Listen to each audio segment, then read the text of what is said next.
I'm now joined with Orielles here in Chloe for back for a headline show. How are you guys feeling? Looking forward? Yeah, it's going to be good. Going to be good. Heard you sound checking. It sounded very good. Sounded Thank you. exciting. Yes. And now, last time I spoke to you at Green Man Festival, and you guys were having a beer for breakfast. Has that happened today? Yeah, exactly. I love Today, that. yeah. Well, I mean, Henry hurt his foot the other day, so we were just discussing this a second ago. For Henry's breakfast, it was codeine and beer. Nice.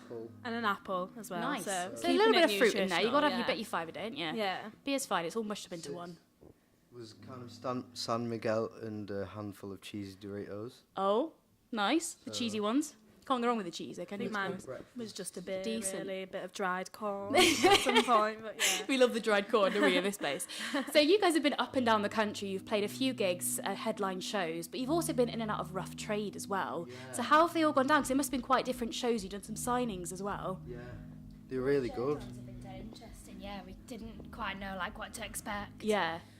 We kind of thought that they might be like acoustic or like stripped down or something, but yeah, they've been like just pretty much normal gigs and Lovely, yeah. had a really good reception, and there's always been like really big queues of people Brilliant, like, yeah. for signings and stuff, which is pretty like surreal, I guess. Exactly what you want, isn't it? Yeah, and stuff. yeah, it's been good. And Rough Trade's a great atmosphere as well to play in, isn't it? It's got a really cool, like, you know, record vibe and things. But you guys over the years have played some extensive gigs, you know, and you've played with a load of different people, like Declan McKenna you've played with as well. I noticed he tweeted you guys the other day as well about the album, which was really that was cool. dead nice.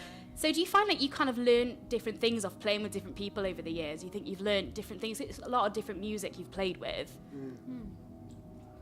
We've learned how not to be a dickhead always a good one. through playing with dickheads. Yeah, brilliant, yeah. Show them.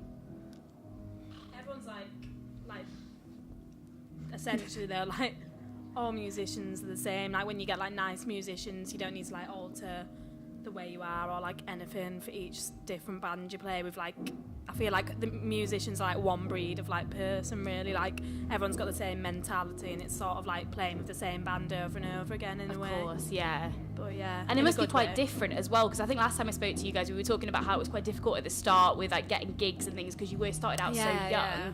But it must be quite nice now to see the crowd singing some songs back to you, and you know having people like. Have you had any fan favourites so far while you've been on tour that people have really like loved? Any tracks in particular? I'll pass it down to you, but I was just going to say the other night we signed 2 different pairs of shoes, which was a first, yeah. That's good. What's my fan There's favourite? that guy where Which one he had a better music taste than me.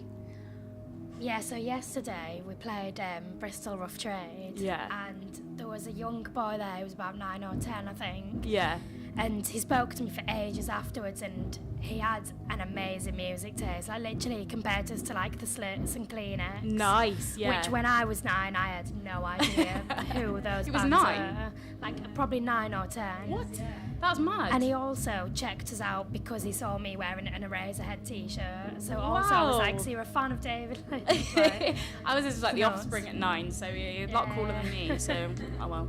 And you guys have been signed to Heavenly now for over a year. How has that been? Because the roster of Heavenly is just awesome, and it's so good to see you guys on there as well. yeah, it is. It's been amazing, really. Like it's like they're such nice people. It's been dead easy to work with them, and like just been a dream, really, hasn't it? Yeah, you've got such a nice family of people there Yeah. working for us. Because I've noticed you played some gigs as well with the likes of Boy Azuga, and you played with Dan Stock, so it must be really, really nice to play alongside like the roster as well.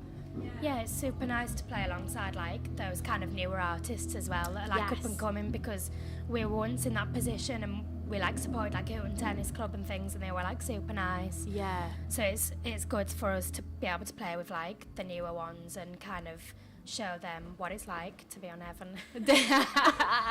Go for it, like. Is there anyone on the roster that you would love to play alongside? Is there anyone that you haven't quite played with yet? That Singers you and Elizabeth Yes, yeah. Baxter. Oh, we've done that. But again, Yeah, play with Baxter again. Yeah, so one day. confidence, man. Oh yeah, cool. The list is endless. It's going on. Gweno. Gweno, yeah, she's a brilliant artist. Hatchie. There's loads. Boy It's just- Azuga. Boy Hello, Azuga Maud. again. It's just endless. Romans Campbell. Said man. Toy.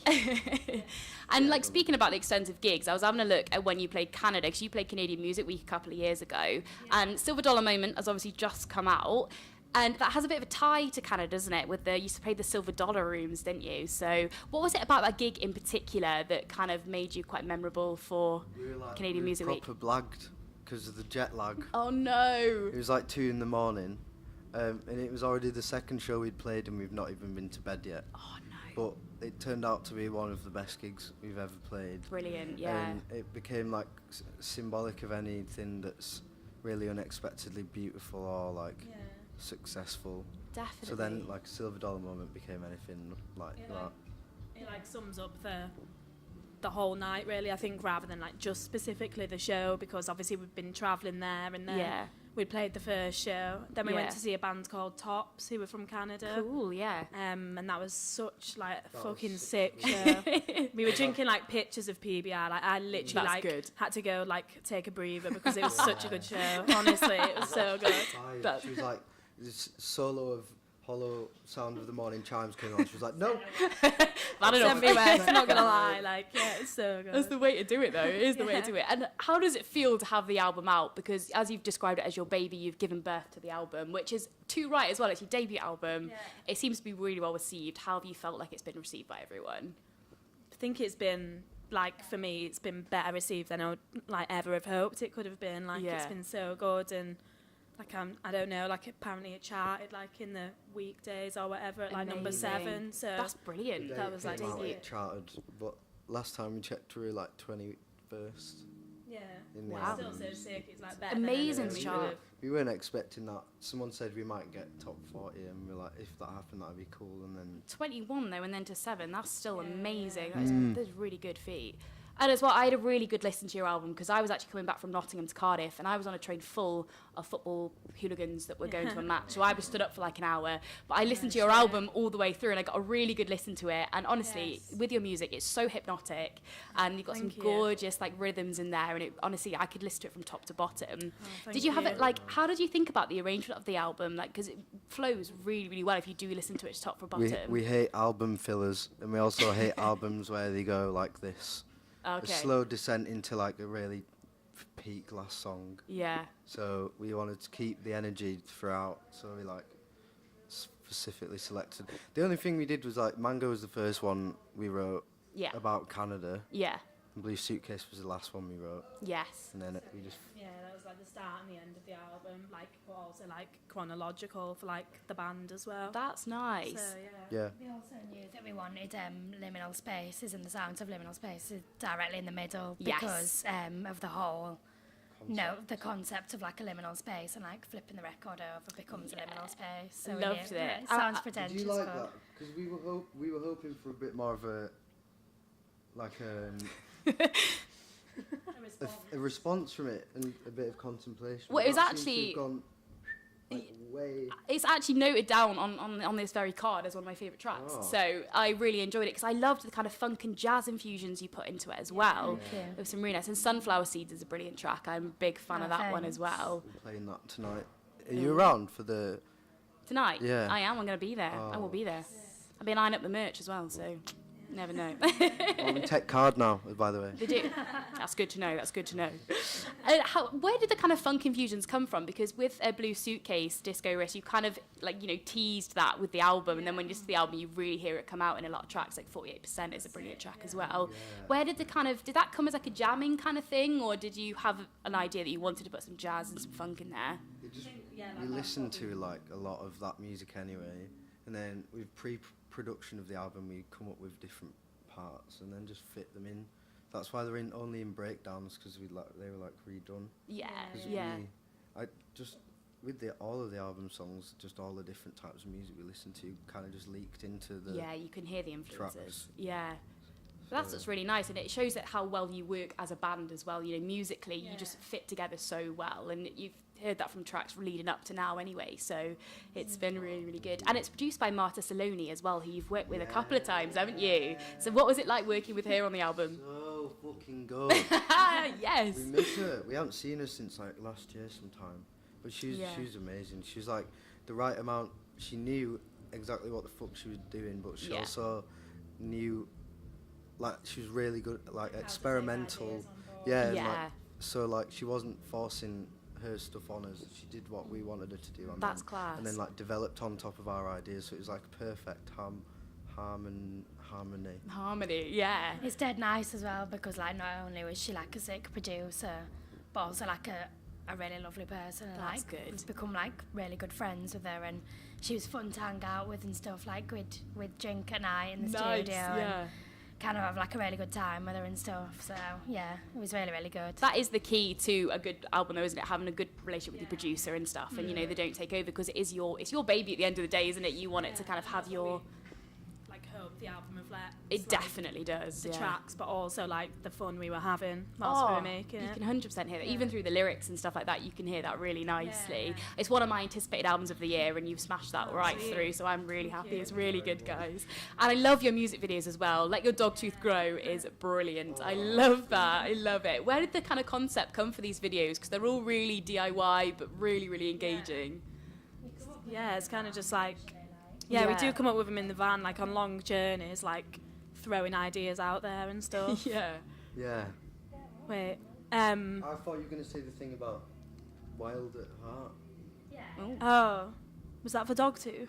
Yeah, Oh yeah, Pain in the Face was from Wild at Heart, David Lynch. So we always like take concepts from like other films and stuff and just Nice. reuse them in our videos. I like that. That's cool. Yeah.